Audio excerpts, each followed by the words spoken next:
Evangelho segundo Mateus. É um momento muito interessante da vida de Jesus, e quando a gente lê a história, parece que a gente não consegue perceber a importância daquele momento na vida de Jesus e no ministério de Jesus. Jesus está com seus discípulos na região norte, no extremo norte da Palestina, e quem conhece a Palestina, né? Eu sei que o irmão não é Ivaldo. Livaldo, eu sei porque ele é irmão do pastor Linaldo, que é um grande amigo nosso lá do Recife. Irmão Livaldo já esteve lá na Palestina, sei que outros irmãos talvez tenham ido, mas no extremo norte da Palestina, lá no lugar onde nasce o Rio Jordão, há uma cidade chamada Cesareia, e para diferenciar da Cesareia marítima, construída por Herodes, que fica no mar Mediterrâneo, é chamada Cesareia de Filipe. Nessa região, Jesus estava com seus discípulos e Jesus travou com eles um diálogo interessante. O capítulo é o capítulo 16 de Mateus. Então Jesus pergunta para os seus discípulos o que as pessoas diziam a seu respeito. E eles diziam, uns lhe comparam com João Batista, outros com Elias, outros com algum profeta. E aí Jesus se volta para eles e pergunta, e vós, quem dizeis que eu sou? E Mateus capítulo 16, versículo 18, traz uma declaração interessante de Jesus como resposta ou como reação àquilo que Pedro diz. Pedro diz, tu és o Cristo, o Filho do Deus vivo.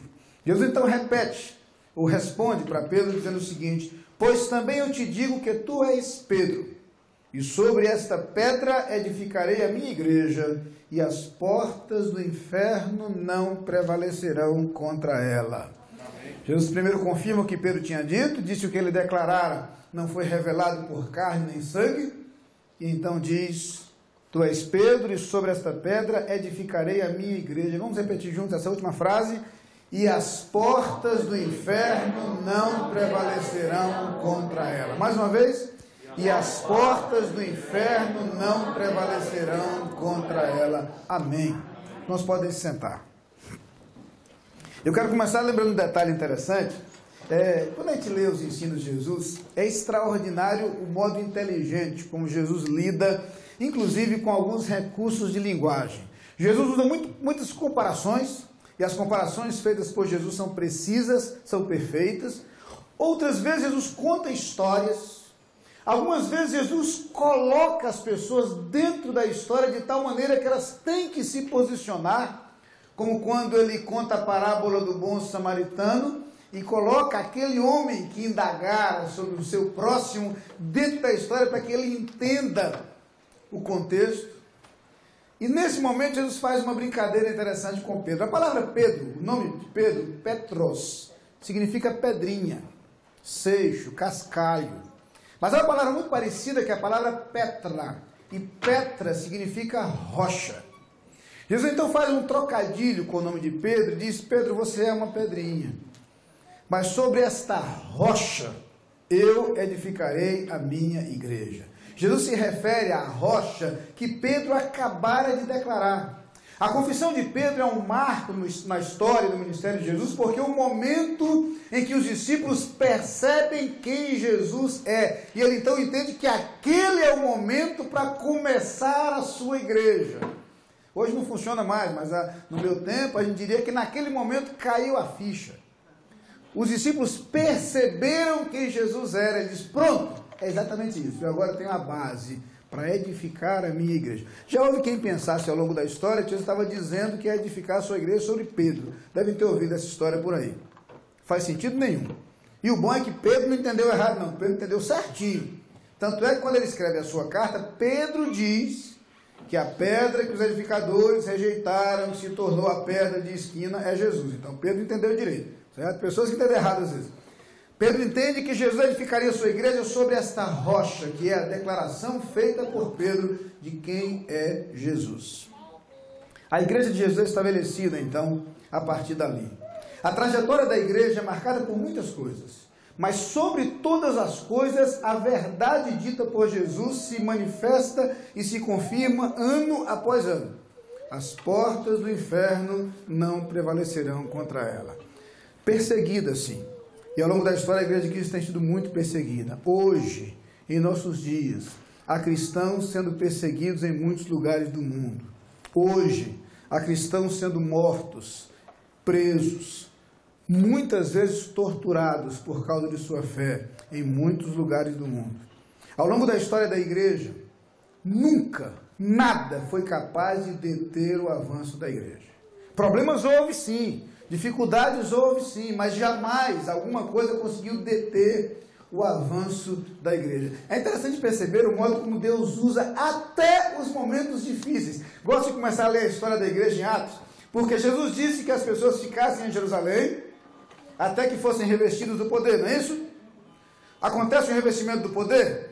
Acontece, vem o dia de Pentecostes, a promessa da vinda do Espírito Santo se cumpre. E aí o que acontece? Era para eles ficarem em Jerusalém até que o Espírito Santo descesse. O Espírito Santo desceu, o que aconteceu? Eles continuaram em Jerusalém. Não se lembrava que Jesus tinha dito que era para ser suas testemunhas em Jerusalém, Judeia, Samaria e até os confins da terra. Mas é interessante que a igreja começa a crescer em Jerusalém. Quando ela começa a crescer, começa a incomodar o diabo. E o diabo resolve atrapalhar a igreja. E vem uma grande perseguição sobre a igreja de Cristo. E é um versículo extraordinário. Quando o texto diz, lá em Atos, que a igreja então é dispersa pela perseguição. Há um versículo que diz, mas os que foram dispersos iam por toda parte anunciando a palavra. O tiro do diabo saiu pela culatra. Ele achou que ia acabar com a igreja. Pelo contrário, ele acabou realizando o que Deus queria. Com a perseguição, a igreja se espalhou. Era justamente o que Deus queria. Deus usa tudo, até mesmo as coisas ruins em nossa vida, para realizar a sua vontade em nós. Que fique claro, Deus não traz o mal para nossas vidas em momento nenhum. Mas Deus usa até mesmo os nossos sofrimentos para o engrandecimento do seu reino, para a glorificação do seu nome e para nos abençoar.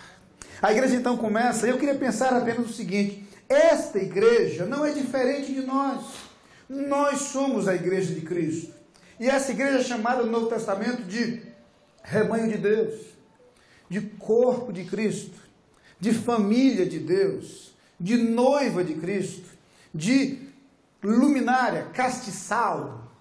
Há várias expressões bíblicas a respeito da igreja, mas eu queria destacar hoje com vocês, muito rapidamente, aqueles que são os principais identificadores da igreja. As principais características da igreja de Cristo, que precisam ser vistas em nós, coisas que precisam ser percebidas em nós. E a primeira delas é justamente essa conexão com Cristo. Quando a igreja nasce, há uma clara relação entre a igreja e Cristo. Isso é percebido não só por aqueles que seguiam a Jesus, mas pelos outros. Aqueles que seguiam a Jesus em Antioquia ganharam um apelido.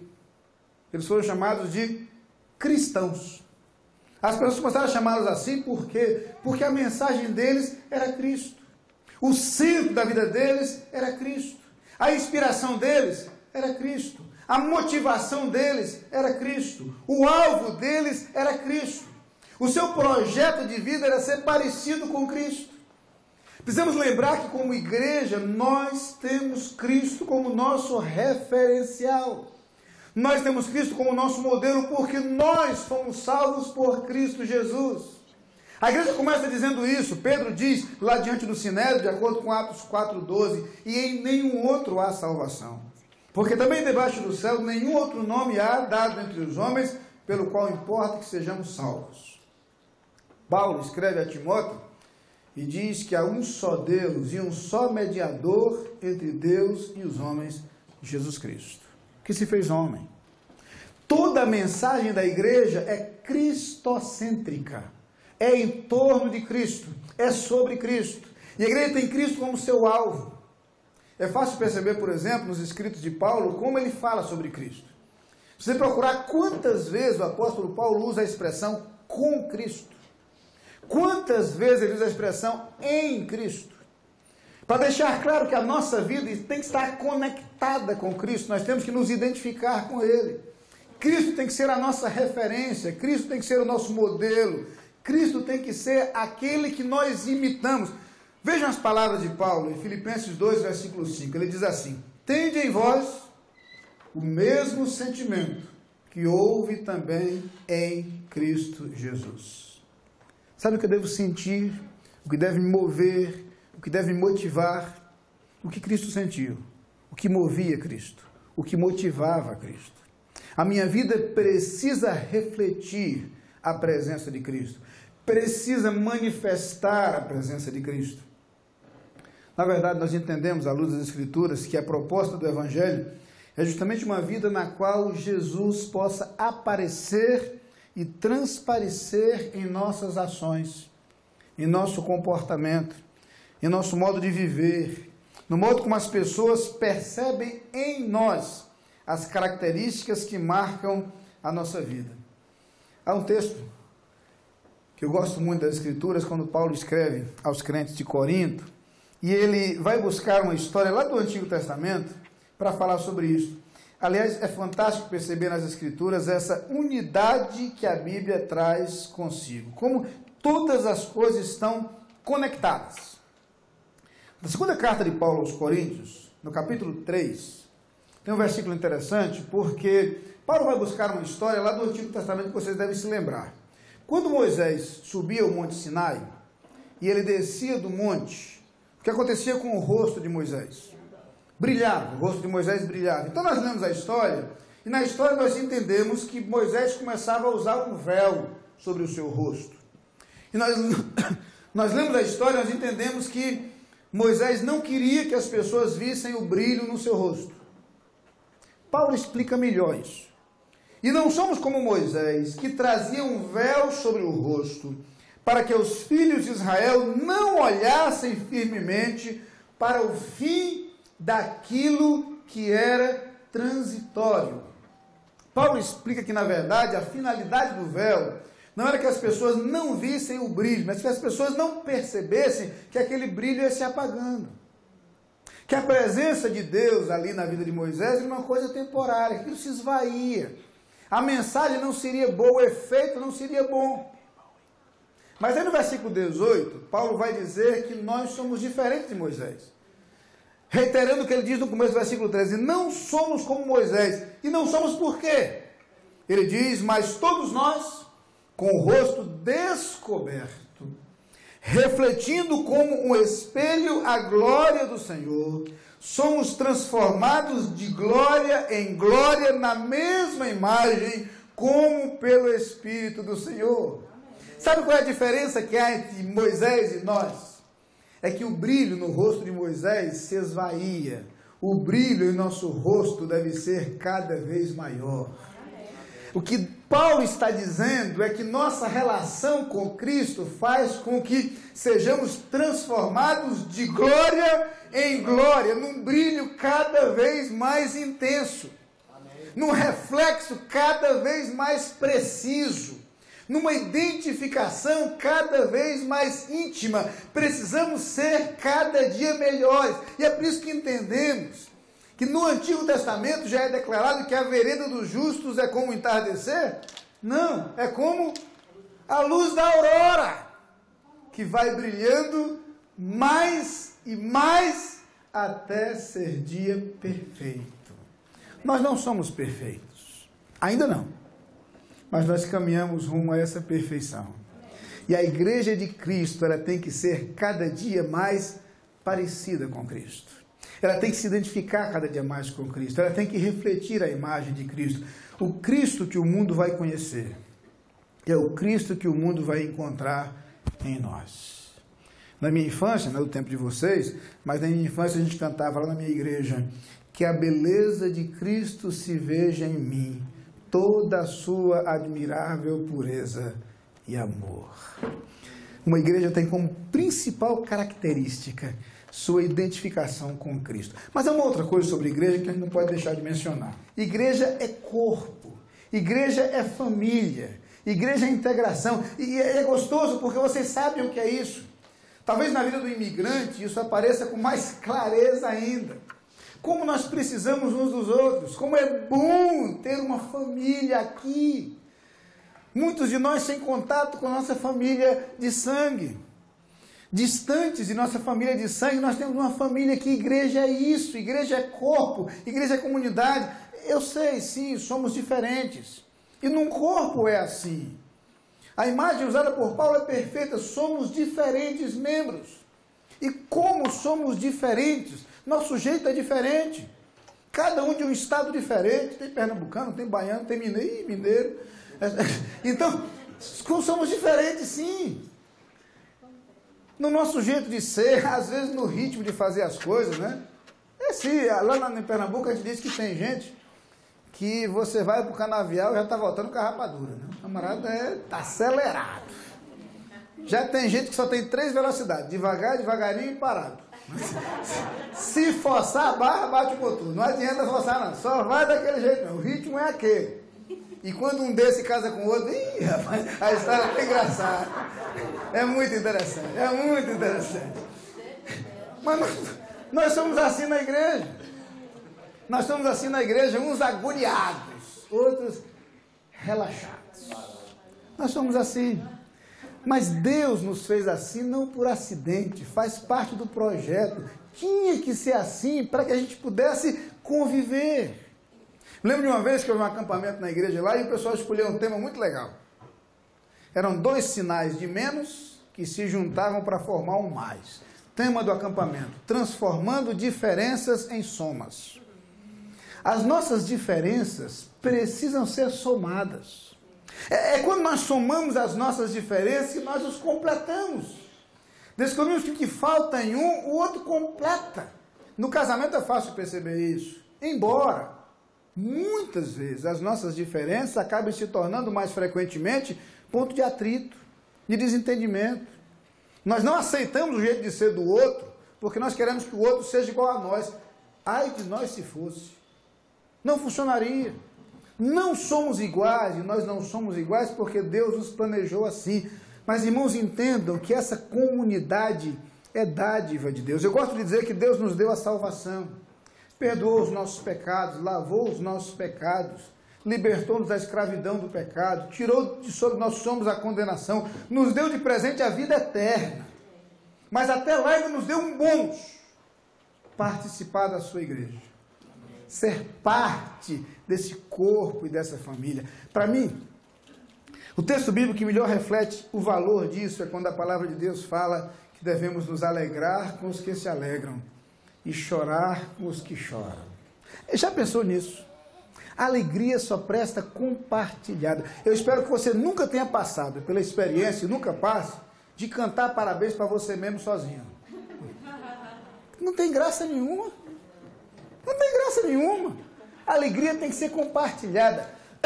Quando eu falo sobre isso, eu me lembro de uma história que li uma vez, de um pastor aqui da América do Norte, não era batista, claro, mas um pastor americano, que era viciado em golfe.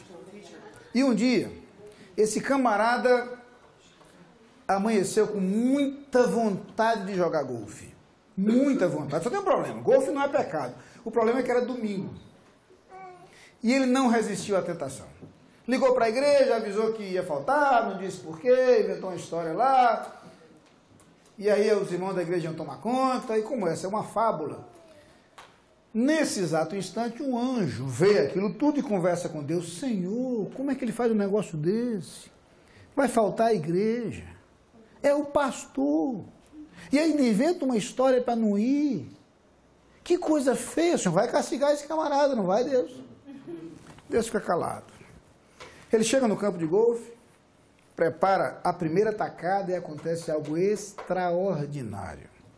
Na primeira tacada, a bola cruza todo o campo de golfe e cai no último buraco, direto, sem tocar em nada. O anjo indignado se volta para Deus e diz: Senhor, o senhor ainda abençoa um camarada desse? Aí Deus diz: calma, eu quero ver para quem ele vai contar. O camarada deu a tacada da vida dele, não pode contar para ninguém. Ele não pode dizer na sua igreja o que tinha acontecido, ele não pode compartilhar com os amigos, ele estava escondido ali. Não tem graça, a alegria que não pode ser compartilhada, não tem graça nenhuma. A gente tem que dividir as alegrias e compartilhar. Igreja é para isso. É um lugar onde eu posso me alegrar com a alegria do outro. no mundo que se tornou tão competitivo que as vitórias de um causam revolta no outro. Aqui não. Aqui a gente celebra a vitória do outro.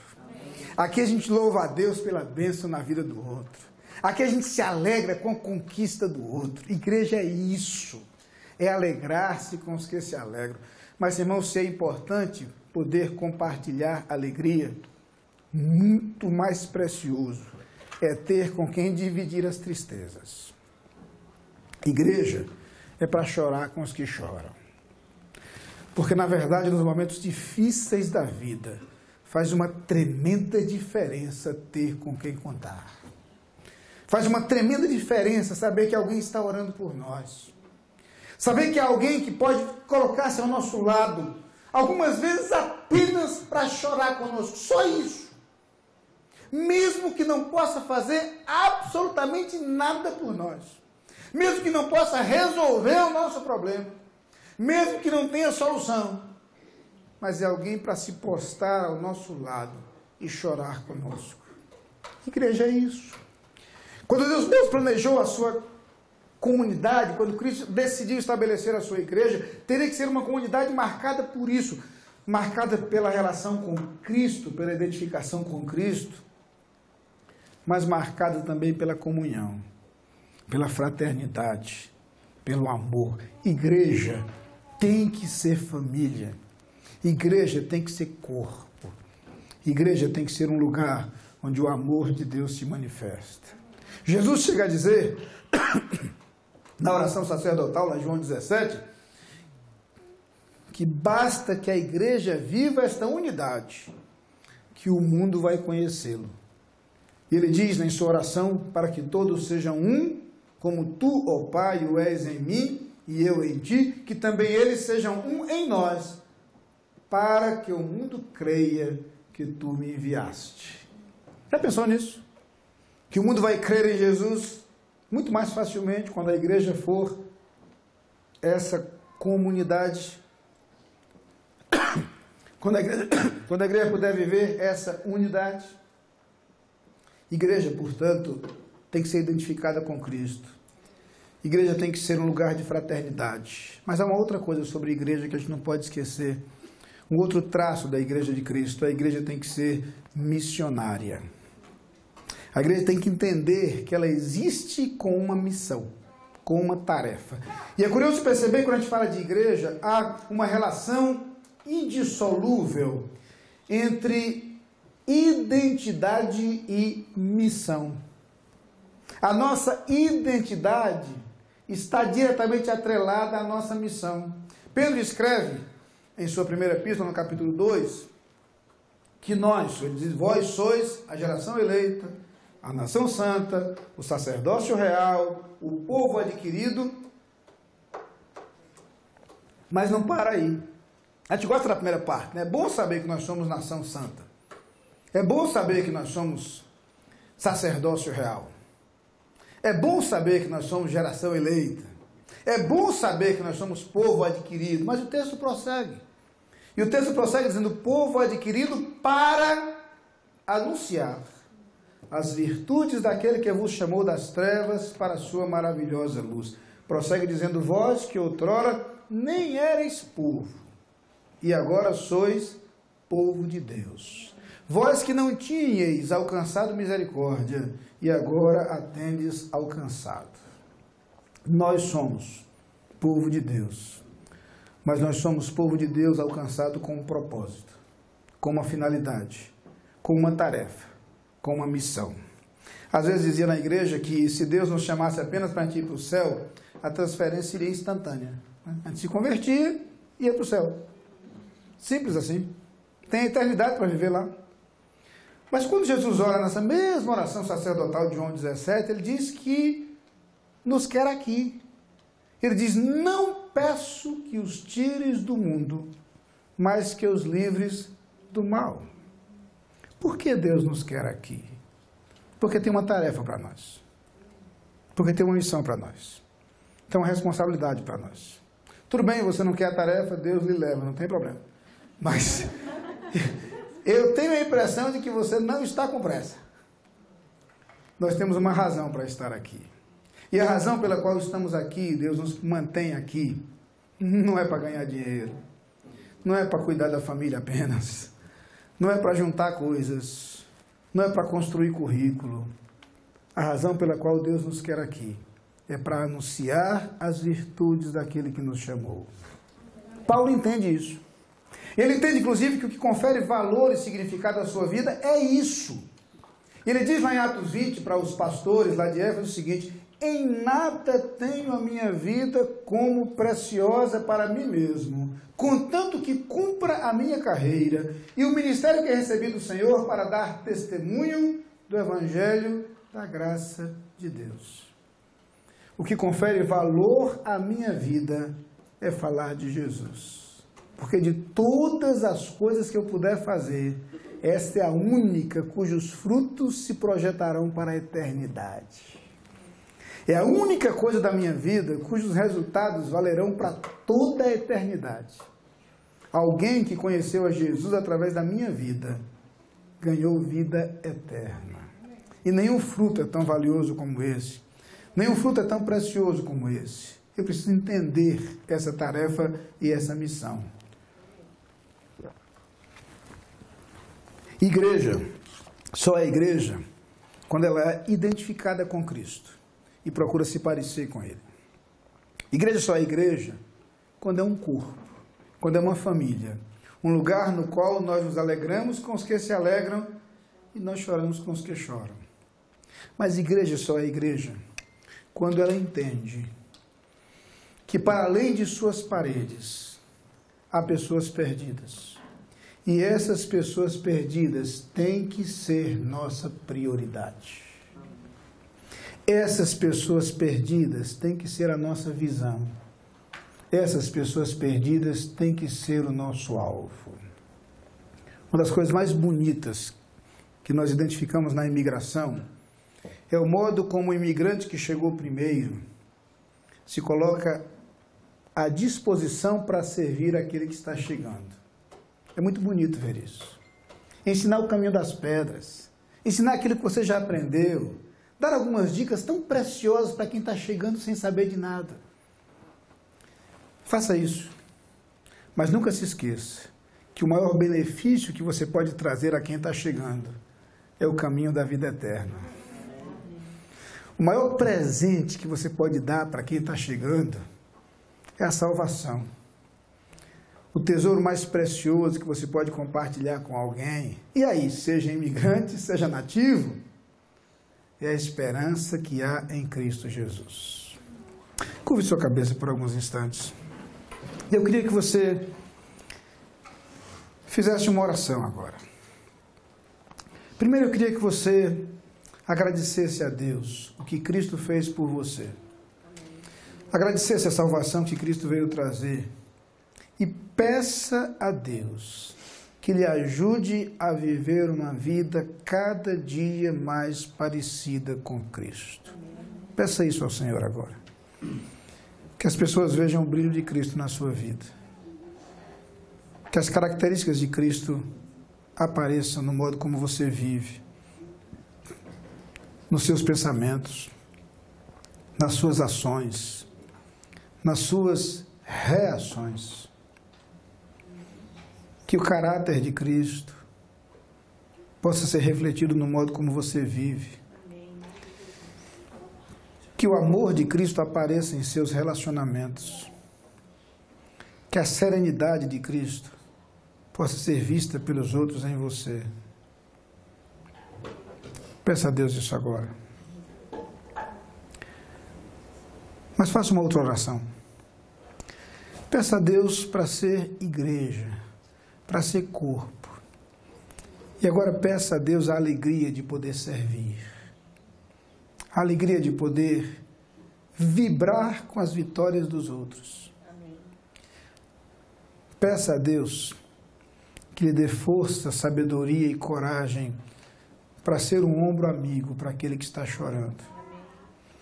Peça a Deus para incomodar você nas madrugadas, quem sabe, para orar pelos outros. Peça a Deus para lhe lembrar de escrever uma mensagem de texto Ou quem sabe dar um telefonema só para dizer para alguém, estou orando por você. Peça a Deus para ser bênção na vida de outra pessoa. Mas faça uma outra oração agora. Peça a Deus para enxergar as pessoas que não têm Jesus. Peça a Deus para lhe lembrar que as pessoas que não têm Jesus não têm esperança. Que as pessoas que não têm Jesus estão perdidas. Que as pessoas que não têm Jesus não têm esperança de salvação. Que as pessoas que não têm Jesus estão condenadas. E que Deus lhe faça enxergar as pessoas sem Jesus, enchendo o seu coração de compaixão e fazendo de sua vida instrumento para que outros conheçam a Jesus. Quantos tristes corações em seus olhos ilusões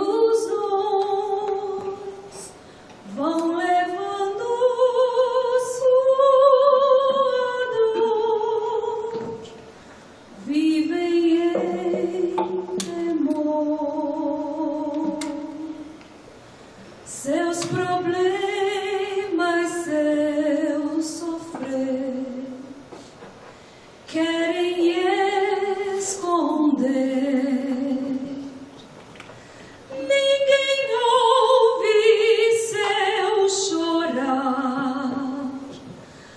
Jesus os vê, gente sem Jesus, gente sem Jesus, sem saber, sem compreender que Ele é o Salvador.